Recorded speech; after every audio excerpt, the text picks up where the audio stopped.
karapatan. Nakuha natin. Okay? Nakuha natin? Okay.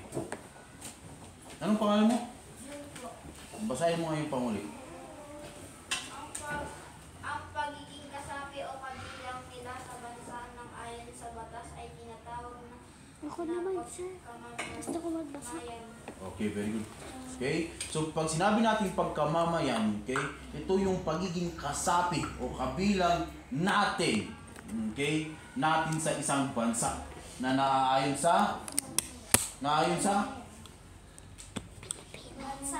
Komunidad. sa batas. Mamayanan. Okay, naaayon sa batas. So, pagkamamayan. Nakuha natin. Opo. Ha? Hindi opo. Hindi opo. Now, let's proceed. Alam ko. Yes or no? Yes! Okay. Ako na nagbabasa dyan. Sila.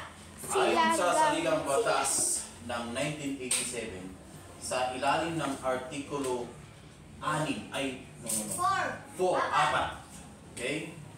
So, 1987 sa Artikulo 4, ito yung sinabi dito.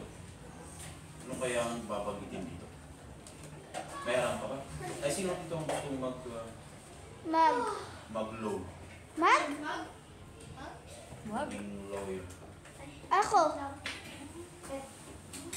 Of course, sa mga pulis, sa mga Sabi ni pulis, RB, dapat yun yung mga pag-aaral ng mga sarili. Ang bastos mo.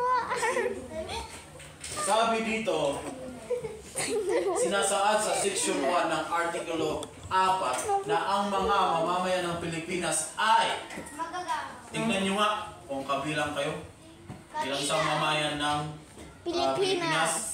Yaong mga mamamayan ng Pilipinas sa panahon ng pagkakatibay ng saligang batas na ito noong Pebrero 1987. Okay? So yung batas na ito, okay? Ikaw ang mga Okay. tao mga Yung saligang batas na ito, pinagtibay noong Pebrero 2. So, kayo yung mga mamamayan, okay? Mamamayang Pilipino, yung pinagtibay ng batas na ito. Okay? Nakuha natin. Kaya mismo tayo mismo, mamamayang Pilipino. Nakuha natin. Oo.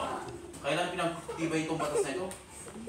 Pebrero 2, 1987. Alam niyo ba magbilang ng Pilipino?